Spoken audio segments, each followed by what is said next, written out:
Hello and welcome. I am Mukti Anandama, and I am the consciousness that is localized in Alarian, which is a world of intentional creators of universes and worlds within them.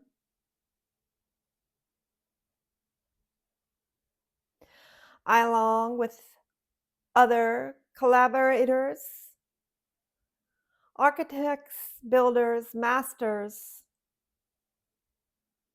of creation, are joined together to bring about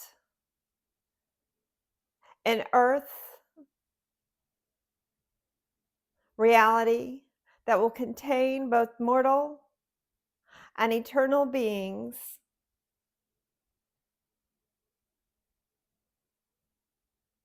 and it begins with the realization and recognition, enlightenment of one's own eternal identity, becoming aware and holding within one's consciousness one's chosen eternal identity for a time such as this. The eternal character that you will be in this grand adventure of a new earth.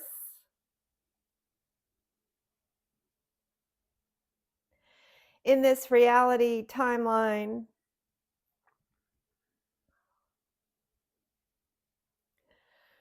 there will be a splitting off, as many of you are aware,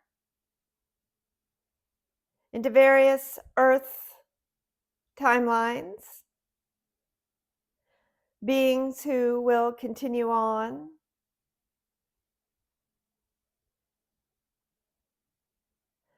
in the current earth paradigm of many octaves of vibrational being.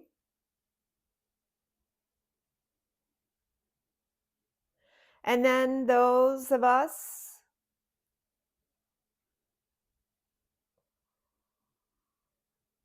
who will be occupying the earth of eternal identities who come and go into the limited worlds of mortal experience.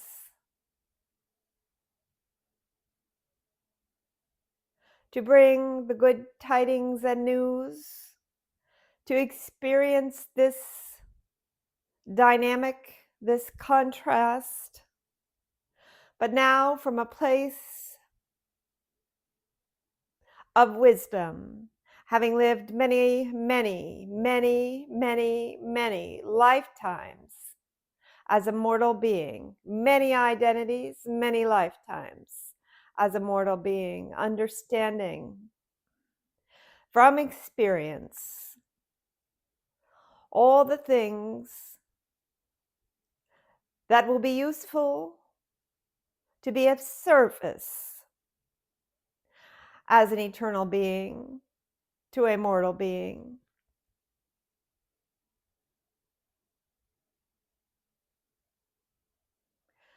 Of course, there are realities where this mix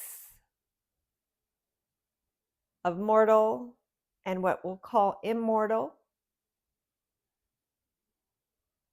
was contained in one reality, one world. But these realities did not result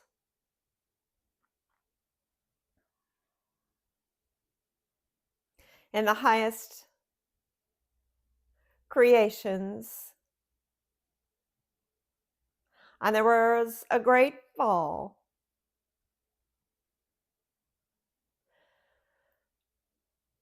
The lack of experience as a mortal being from the eternal identities that embodied in these worlds proved to be detrimental to their main objective to be of service, for they were not aware of the trappings of illusions and how illusion worked, and therefore succumbed to the illusions themselves. But now, having spent the time, you could say, meditating all these different identities, dreaming them up and living them out, we are ready to see the dawning of enlightenment, to see a world going up in vibrational nature.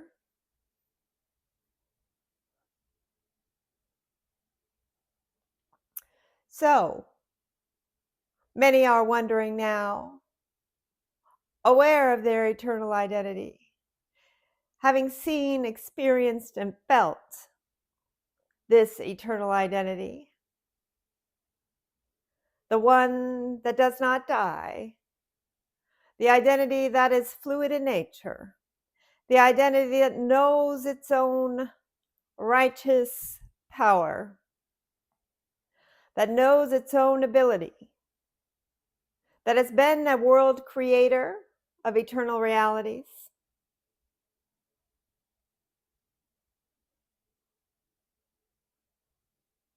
and wondering how will this eternal identity manifest in form, become physical. And so that is what we would like to share with you today and address your questions around this. For the time is near when the great reveal of your eternal physical identity form that you have selected for this world creation has come.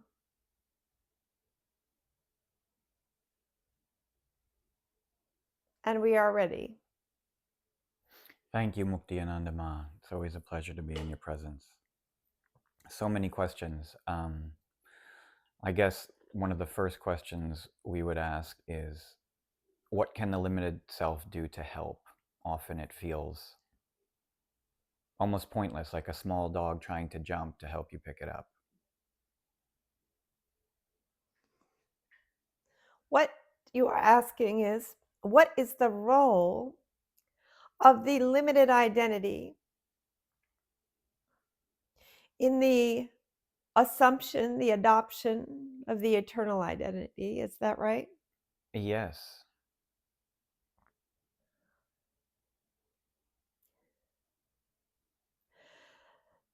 The role of the limited identity is to lay down its life, just as Jesus did, for humanity and for his own eternal identity. To have and be willing, to have a willingness and be willing to lay down one's life, which means to lay down all that you believe you are and this world is, for the eternal identity plays on another octave of vibrations. And in that octave, there are different rules of being, if you will, or boundaries of being that are nothing like those of the limited identity. All the beliefs about the world and who they are, the way they function in the world, the way the very world operates, are vastly different than that of the eternal identity. All identities are given the program of free will. And this is what keeps the identity alive and going, and the world projecting around it that mirrors back this identity. the only way to shift to another octave, a higher vibrational dimension, is for the identity to lay down itself, to be willing to have its whole world turned upside down, to be willing to give up all that it's worked so hard to be.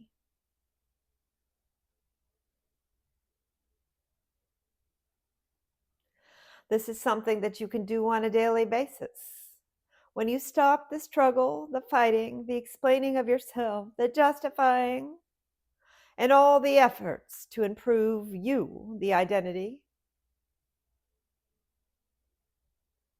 and you begin to explore the possibility of a new vision that is outside your boundaries, that is outside what you can see now, just in that willingness to open your eyes and wait and see, to be curious.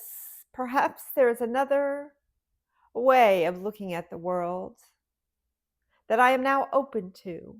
And in that, the identity can receive something other than what it is.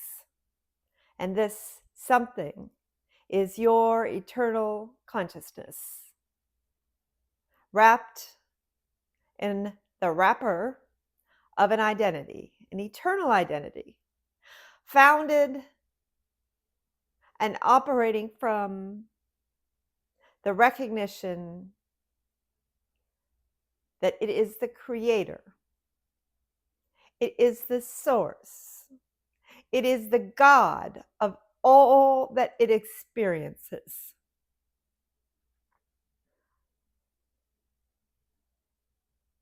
Yes. Thank you. I know many out there, including myself, if we could just push a button to lay down this limited self, uh, to become the eternal self, we would push it. And I know you're saying it's a daily thing. Is there any other way to accelerate the process of laying down the self? Yes. The limited identity is a programmed automatic identity. In many ways, so is the eternal. There are certain matrices of an eternal identity that are fixed, if you will. For if there is no fixed in the identity, if you were boundaryless without an identity, there would be no outer reflection that is singular and focused and containing boundaries itself to experience.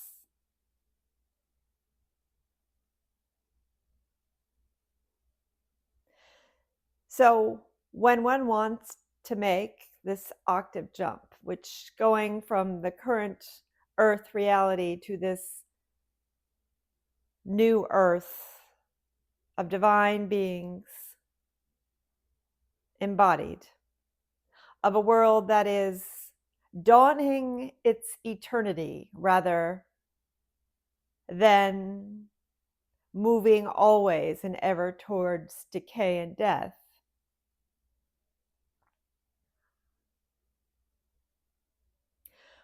As we said, one must be willing to be wrong. And there's plenty of opportunities to do that throughout your day. Wrong about the way you're seeing things. It's not that you're saying you're wrong. There's just a willingness to see things from a higher perspective, even if it means you're wrong. You, of course, could be right, but there must be that willingness to be shown the truths of a higher vibrational reality and the consciousness that one must hold to live in that reality, to project that reality. And then another thing is the love affair with the void, which is the unmanifest all and everything of your being, the mystery, the unknown. To have a love affair and love of the unknown to welcome the unknown experiences, the interactions.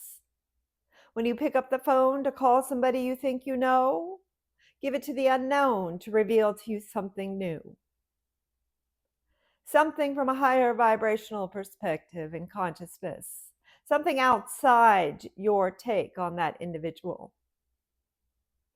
And then the third thing that we would recommend keeping in your awareness is the truth of the nature of Source, which is fueled by ever perfecting love.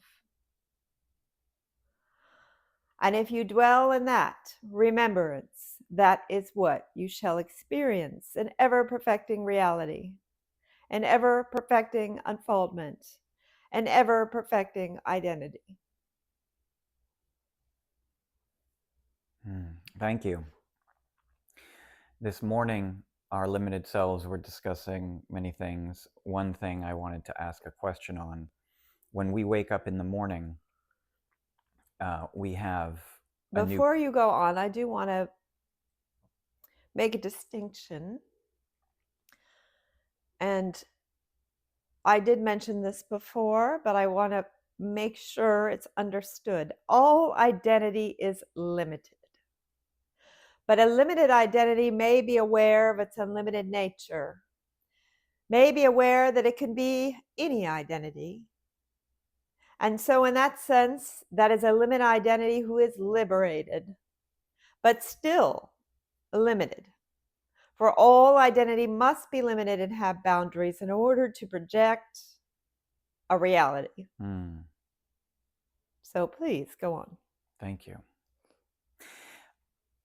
The discussion surrounded many topics. One of them was when we wake up in the morning, our timeline is different, as people would reference it as the mandala effect, that we don't actually have the same past when we wake up in the morning, if we so choose, I suppose. Is there a way you could elaborate? Yes, there's much going on during sleep that one is not aware of. Much planning of one's experience during the dream state. There are times when you are completely, although you are conscious, obviously, in the dream, there's no recollection, and that is on purpose, of what is going on in the dream, where decisions are being made. You are making decisions. If a decision being made is so radically different of an identity, if you have decided that the trajectory that you are on in your movie is not the one that you want to continue, then it is true that you can wake up. Before I divulge this is not a teaching for everybody. This is a teaching for those who are grounded in their being. They are grounded in a reality that is consistent. They are grounded in knowing without a doubt that who they are and what life is love, ever unfolding. For if you live this teaching before those things are in place, there is the risk of being untethered in an unstable and unproductive way. So with that said, we will elaborate.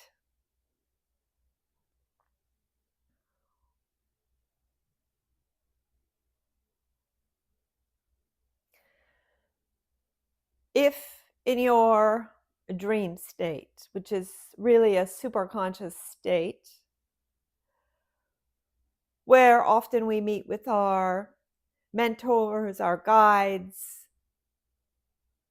our keepers of our choices, and we discuss where we are now, we assess. And if it is time, because you are complete with the movie and you do not need to see it out. Or it is time for an octave jump in your reality, for a vastly different identity to come forth, for a vastly different movie to play out. Then yes, there will be an identity embodiment that takes place. And since that new identity comes forth, filled with different desires, radically different than the old identity, different adventures, desires, different, you could say, personality matrices, then you will wake up remembering a history or having memories that are now more aligned with the new identity than the old identity. And so, in fact, these memories, what we call memories, are radically different than the memories that the old identity had. And normally, in the past, there was no awareness that these memories had changed. You simply lived as this newer identity, believing that your past was that which your memories contained. Now we are seeing that some wake up in such a way with the new memories and traces of the old identity memories.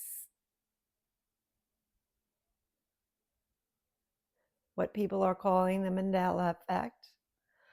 What I myself has experienced as my limited identity, remembering a past that was no longer part of the new identity,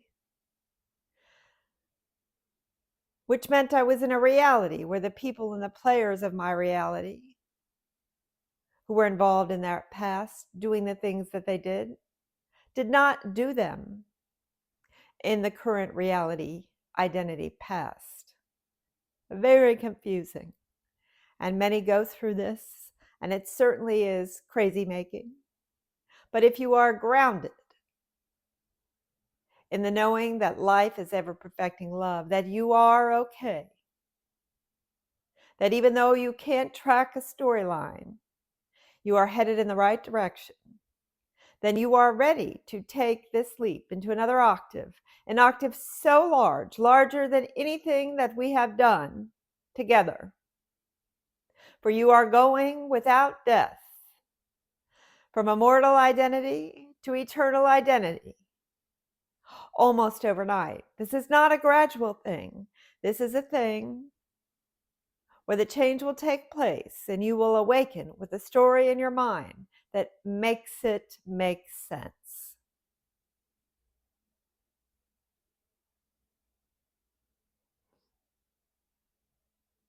Does that make sense? Yes, and it's still thought-provoking. Thank you. I guess I will pivot to myself and ask for Aaliyah, my eternal identity, one of my eternal identities. Is there any advice you would have for me to lay down my self to embrace my eternal identity? And what answers have we already provided for this? So What many. solutions? So many. Let's cognize them.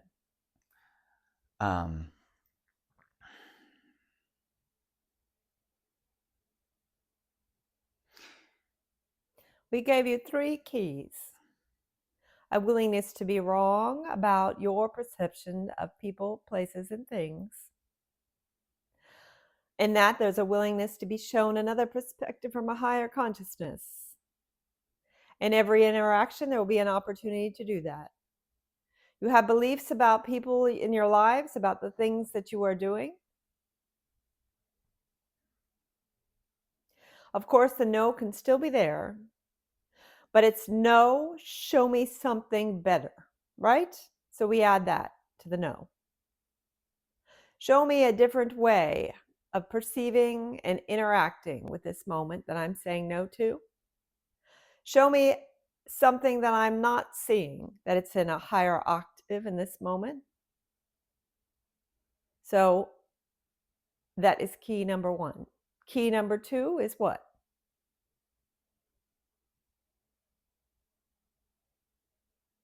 We are testing Aaliyah. Um, And we won't put too much pressure on him, but we want to point out how important it is to cognize these things, to take them as your own, for they are, or you would not be hearing this message now. The second key is to open the door to the unknown. You must be willing not only to be wrong about your perception, the way that you're holding on to it as truth, but you must be willing to allow the unknown to operate in your life, to be okay with the mystery of not knowing, of having no vision, no tool, no practice, but to be informed of the moment by the great unknown, the void, the all and everything, the divine intelligence that is you, that operates without knowledge or experience, but it's another kind of intelligence. It's a creative intelligence. It's intelligence that expands in its own operation. It's not based on historical science or observational science.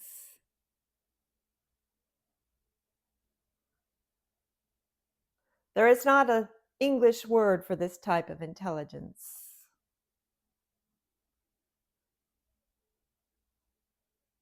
For the sake of giving it a word, we'll call it qua. So to allow this type of intelligence, where you are not given any explanation, any mental proof of it, but simply allowing the thoughts to be guided, the actions, the identity to be guided by this is key number two. And key number three is what?